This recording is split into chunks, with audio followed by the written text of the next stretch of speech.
Mom, I'm in my home where I grew up. It's in East Cobb, Marietta, and this is Judy, and my kids call her Gotti, and she's going to tell you about her experience with native rivercane.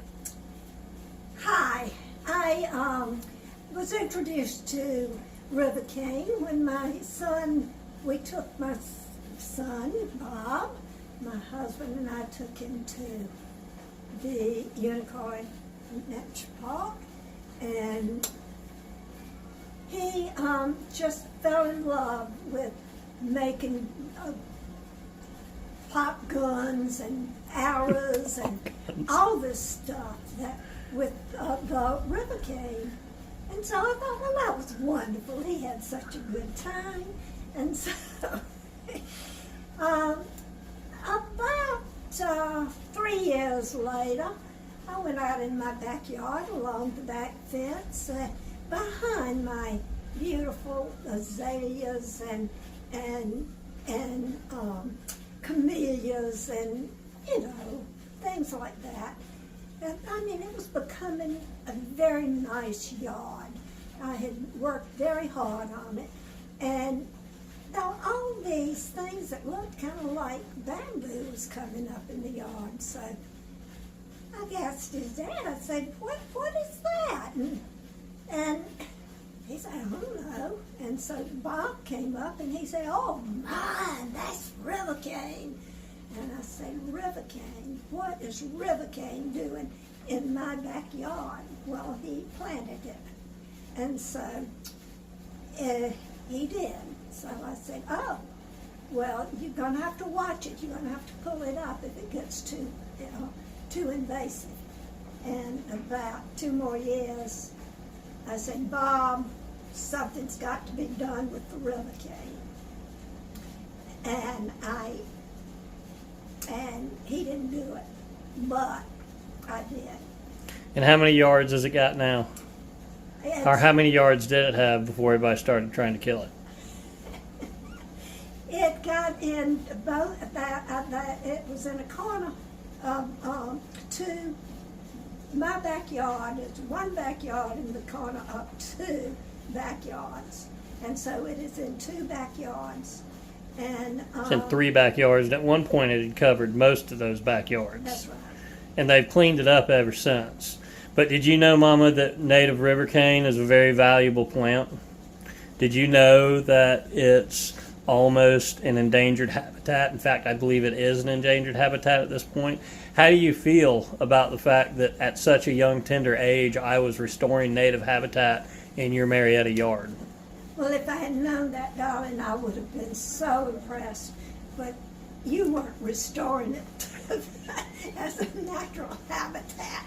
So, Mama, you like nandinas for your Christmas decorations, and you like your Mahonia belii for the birds, and wisteria and things like that. You know all that's invasive, right? Yeah, but I don't have wisteria. I just love it.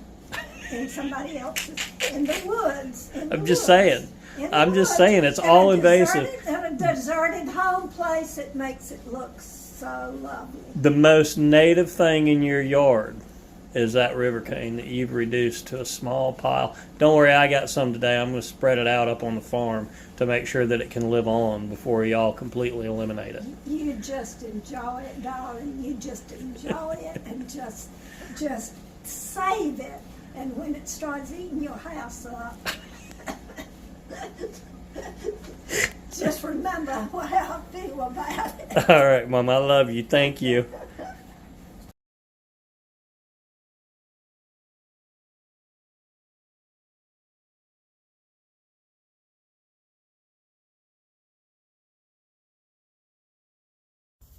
I'm digging up some native rivercane, Marietta, Georgia. You got to keep those culms wet. Can't let it dry out. My son had a crappy VW Bug. He found a motor for it at Augusta. I told him I'd take him to get it, but he had to help me transplant 2,000 culms, which he did.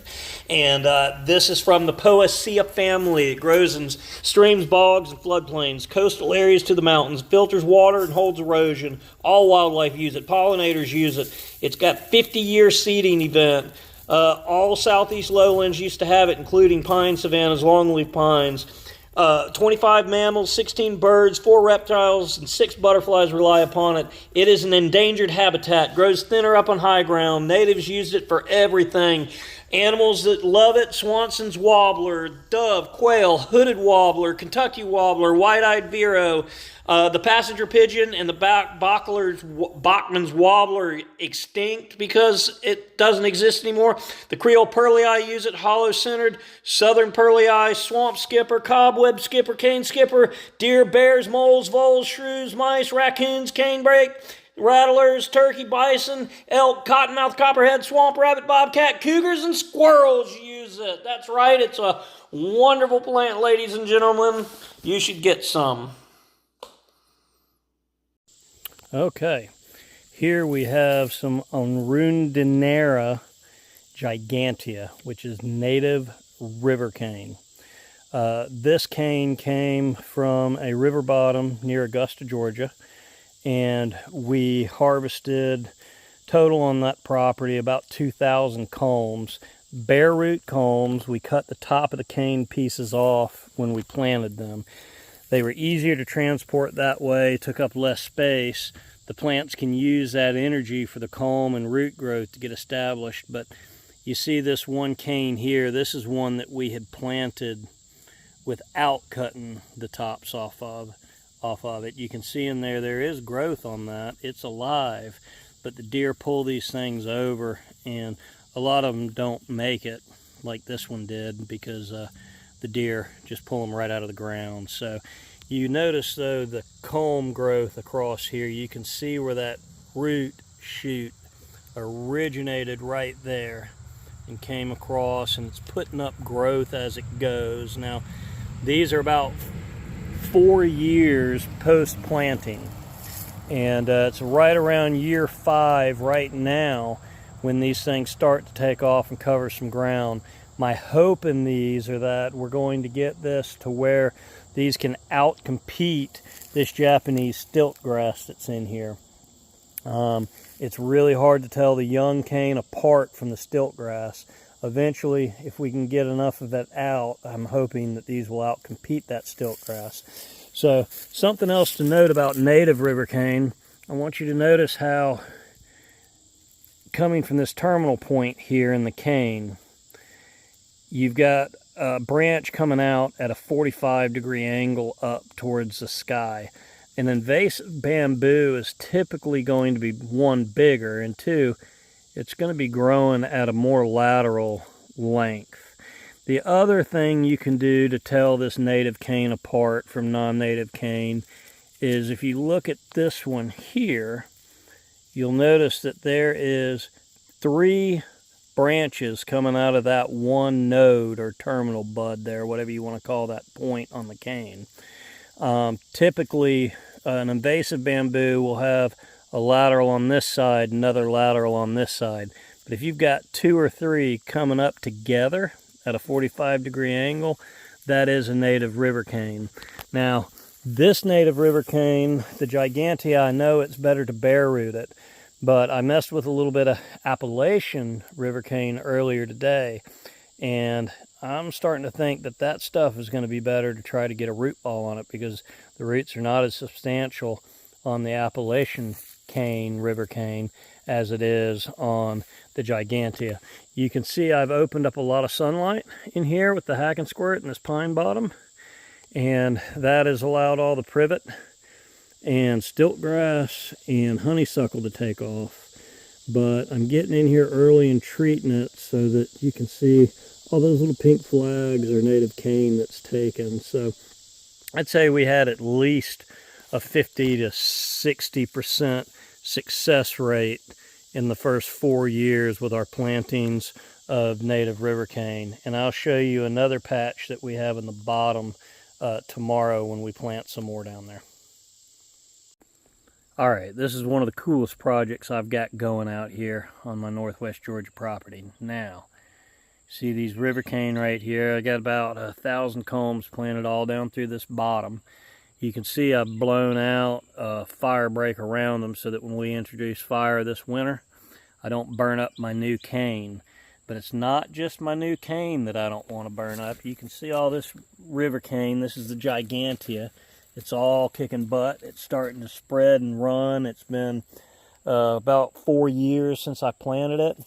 But I've come back in between this Rivercane, and I've planted about 100 and something pawpaw trees. There's a little pawpaw there. There's a little pawpaw there. You can see all these pawpaw trees. Looks like the deer are starting to nip at some of them. You can see the top of that one's been nipped out right here.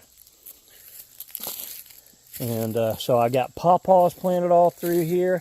And then this was underwater when I did my cane restoration, but all of the edges are covered in native Rivercane. I had a really good success rate on all that down here. So my next step down in here is I've got to open up this canopy a ton. I want to get all the gums, all the maples, all of that stuff, and sweet gums out of this bottom. I'm going to leave these giant loblollies that are in here, and I'm going to leave like the giant willow oaks, like these, and the white oaks. And I may leave a couple of really big maples down here, but you can see I've got some giant loblollies down in this bottom all the way down through here. Now, I'm working on chainsaw thinning this whole bottom, but eventually I'm going to have an area down here. It's about 1 acre to 2 acres that should be pawpaw trees mixed in with Rivercane. You can see how much this is spreading over here. Check out my cane. So it's at the point where it's all established and it's starting to spread. Now I just got to get this sunlight in here on them, and they're really going to take off down here. So today I'm going to show you how to transplant a couple of more of these Rivercanes, and tomorrow I'm going to get in here, start with a chainsaw, and manually thin all this. Here's some more cane. So yep, this is one of the coolest projects here, and nobody really knows much about it, and but I'm going to make it way better now that we've got a good start. Standing in this area where I've got native Rivercane. It's Gigantea, Arundinara, I can't remember, but it's the Gigantea variety of Rivercane. It is a native Rivercane, loves these low areas, these low bottoms.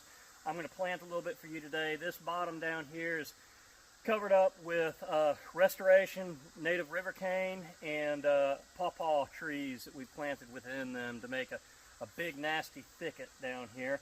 So best way to restore this Rivercane, at least for the Gigantea, which is a larger cane with the bigger root culms, I like to bare root them. I take those bare roots, get them in a bucket of water like I have here, and I bare root them with a dibble bar. You can never let the roots on these things dry up. They will die if you do that. I particularly like this dibble bar that has the 2 foot pegs. The reason I like that is it's quicker into the soil, and you can get up on here and jump with 2 feet if you need to. Now, in these bottoms with some of this cane, sometimes it's better to use a single dibble bar. That's because you can just go straight in at one shot when it's nice and wet, pull it out a little bit, and then plant your tree. So, native Rivercane, bare root culm. These are small, tiny ones that I pulled out of my mother's yard in East Cobb, Marietta. That I planted there when I was a kid. You can see the root, or the culm on this little Rivercane.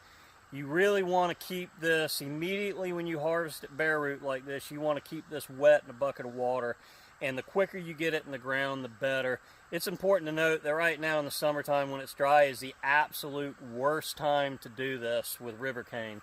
I'm only planting 4 or 5 here today just as a test to see how they do. Also, when this Rivercane gets bigger, it's easier, in my opinion, when you've got big canes that are 6 foot tall, to save your root culms in a bucket and keep those all underwater, but trim this Rivercane off so you're not dealing with this tall cane. They tend to pull the tall cane over, the deer do. Some of them survive, some of them don't, but it's best if it's just the cane stalk so the plant can focus on putting out new growth. You really want to pick areas that have a little bit more sunshine than where I'm in right now. I did that on purpose. I did that. I'm going to be thinning this, but I don't want the invasives to take off in here until this stuff's established and starting to gain traction. That happens around year 4, which I'm at right now.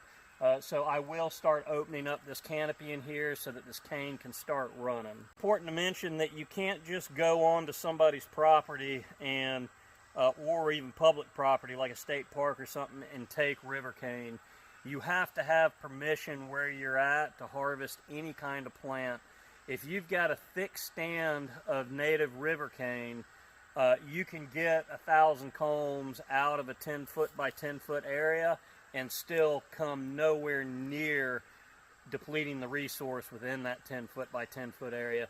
These roots, when they're established after 20, 30 years, there's so many you could never possibly get them out. So it's not going to hurt the environment to harvest them, but you do have to have permission to do that. You can't just go start harvesting stuff anywhere you want. Okay, it's a bit dry down here right now, so I'm using my double. But basically, you're going to just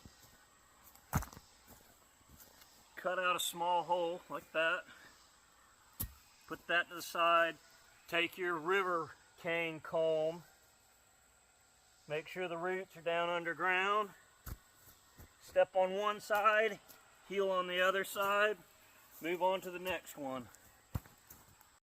Okay, so this is river cane that was planted about 3 or 4 years ago, and the reason I'm showing you this one is, you see this one cut off stalk here, looks like it's dead.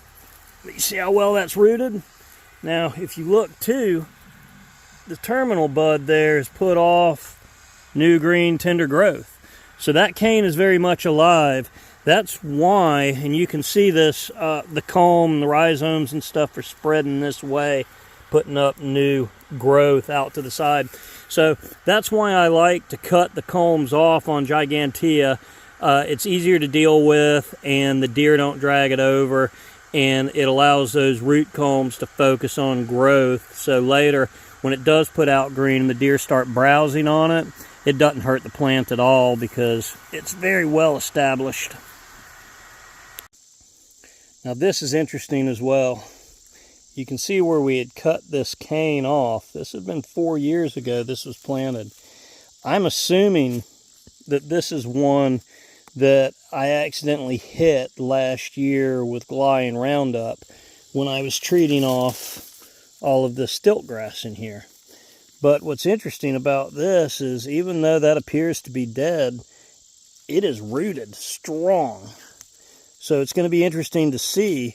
It may be that the Gly only top kills this cane, and then these culms that are so well rooted come right back and push out new growth the following spring.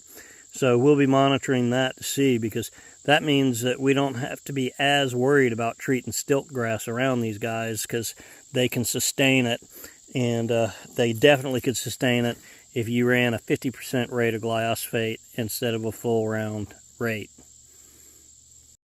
Arundinara Appalachiana, Appalachian river cane, grows up on the rocky bluffs. This was found on the Cloudland Canyon. It's a shorter cane. It loves fire. Fire induces flowering. The birds love it. Swanson's hooded warbler, turkey, bear, rabbit, and deer use it. Skippers and pollinators love it too.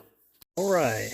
Okay. So here we have some really stressed out looking Appalachian cane. It's a switch cane. It's a lot shorter cane, and I've realized that the root system on them are much less robust. So I think it's better with Appalachian cane to try to get an actual root ball. And then obviously you got to plant it. It's only been 2 hours since I dug this one. That's the wrong time of year. It's hot right now. But I'm curious to see what they do. The soil they came out of was on the top of Cloudland Canyon, real high elevation.